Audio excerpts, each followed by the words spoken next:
நான் இங்கே நிற்கிறேன்னா அவருக்கு ஒரே காரணம் இன்னைக்கு அவர் தான். அவர் இல்லைன்னா நான் இன்னைக்கு இருக்க மாட்டேன், சென்னையிலையும் இருக்க மாட்டேன், டைரக்டராகவும் இருக்க மாட்டேன். உங்களுக்கு இப்படி மொட்டையை சொன்னால் உங்களுக்கு புரியாது, வெறுமனை புகழ்றாரு இருக்கு அப்படின்னு வச்சுக்கோங்க. என்னுடைய முதல் படம், நான் சினிமாக்குள்ளே வாழ்ந்ததுக்கெல்லாம் பல காரணங்கள் இருக்கலாம். நான் எடுத்து வரப்பட்டவன், மற்றவங்க மாதிரி விரும்பி வந்தவன் கிடையாது. நல்லா அடிக்கடி ஓடி போனேன், ஓடி போகிற புத்தின்னு ஆசிச்சிக்கிறாங்க சினிமாவை விட்டு. அப்படி ஒரு நேரத்தில் தான் முதல் படம் என்னை இயக்குனராக கட்டாயப்படுத்தி டைரக்ட் பண்ண வச்சாங்க. முதல் படம், அதுக்கு முன்னாலே நான் கதர்சனம் எழுதின படங்கள் கமல் சார் ஆக்ட் பண்ணியிருக்காங்க. மகாக்கலைஞன் தான் சொல்லணும் ஒரே வார்த்தை, கமல் சார் சொல்ல மகாக்கலைஞன். அப்போ எங்களுக்குள்ள அடிக்கடி இந்த நல்ல சினிமாக்களை பற்றி பரிமாற்றங்கள் ஏற்படும்.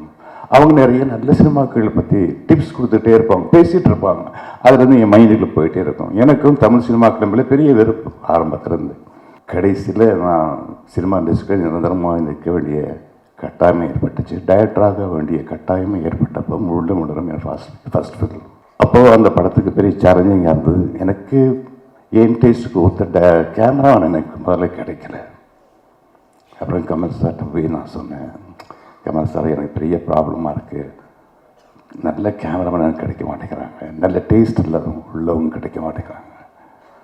அவர் தான் பாலுமைதான சார் எனக்கு அறிமுகம் பண்ணி முள்ளுமுடலில் என்னோட ஒர்க் பண்ண வச்சார். அவர் தான். அதோடு நிற்கலைங்க, அந்த படத்தோட சரித்திரம் அதோடு நிற்கலை.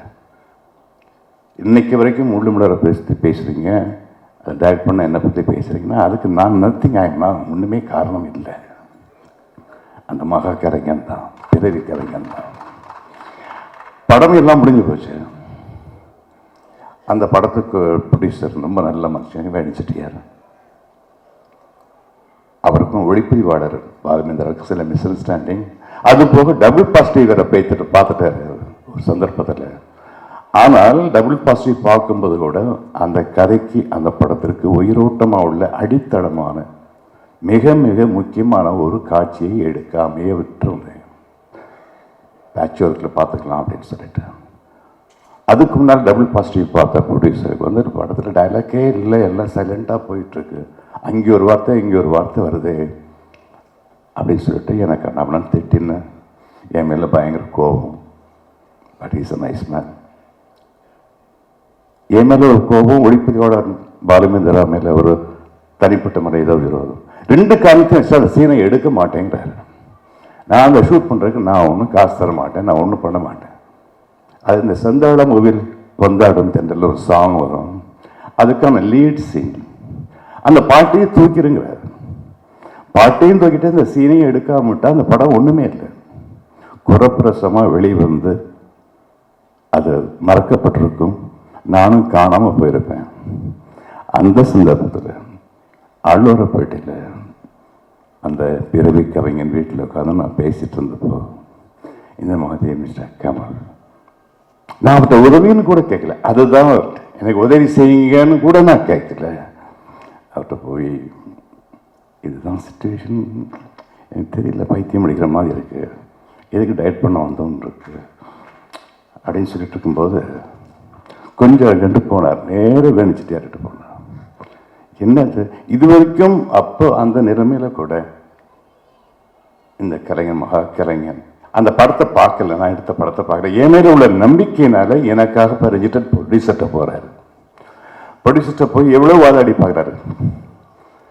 படத்துக்கு ஆதாரமே அந்த சீன் தாங்கிறாரு டைரக்டர்.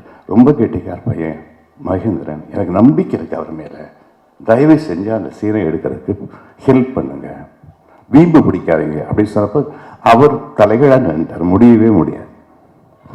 கடைசியில் ஒரு அசரத்தை அவர் போட்டார். சரி, அந்த சீனை நான் எடுக்கிறேன், நானே ஏற்பாடு பண்றேன், நான் செலவு பண்றேன் சார், அதுக்காச்சும் ஒத்துக்குவீங்களா அப்படின்னாரு. அது ஓம் பாடுப்பா அப்படின்னு அவர்ட்டார்.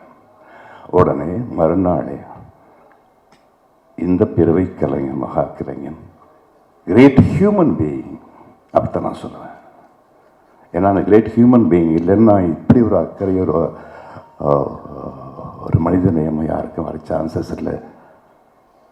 அவர் என்ன பண்ணார், மறுநாளே சுந்தர் சேலரில் கேமரா, ஃபிலிம் எல்லாம் அரேஞ்ச் பண்ணி சத்யா ஸ்டுடியோவில் சம்மந்தப்பட்ட காட்சிகளை எடுக்க வச்சு அந்த படத்தில் இணைக்கிறதுக்கு காரணமா இருந்தார். அதுக்கப்புறம் தான் அந்த படம் முழுமை அடைந்தது. இன்னைக்கு நீங்க எல்லாம் முள்ளுமலருங்கிறீங்க, மகேந்திரங்கிறீங்க. அன்னைக்கு மட்டும் அந்த மாமனிதன் எனக்கு அந்த உதவி செய்யலைன்னா அதுக்கப்புறம் உதிரிப்புக்குள்ள நெஞ்சத்துக்கு இல்லாத எதுவுமே கிடையாது. இன்னைக்கு நான் இல்லை. ஸோ என் வாழ்நாள் முடிகிற வரைக்கும் அந்த மாமனிதரை நான் மறக்க மாட்டேன். எனக்கான என்னன்னு நீங்க என்ன பாராட்டாலும் எதை பாராட்டாலும் சரி, எல்லாத்துக்கும் மூலம் அடிப்படை அடித்தரம் எல்லாமே அவர் தான். எப்போ நம்ம மாஸ் விஜய் வருவார், எப்போ நம்ம சட்டையை கிழிச்சிட்டு இளைய தளபதி விஜய் வாழ்க அப்படின்னு சொல்லலான்னு பார்த்தா அட்லீஸ்ட் சார் வந்து அதை கொஞ்சம் வித்தியாசமாக அண்டர்ப்ளே பண்ணி தான் யூட்டிலைஸ் பண்ணியிருக்காரு.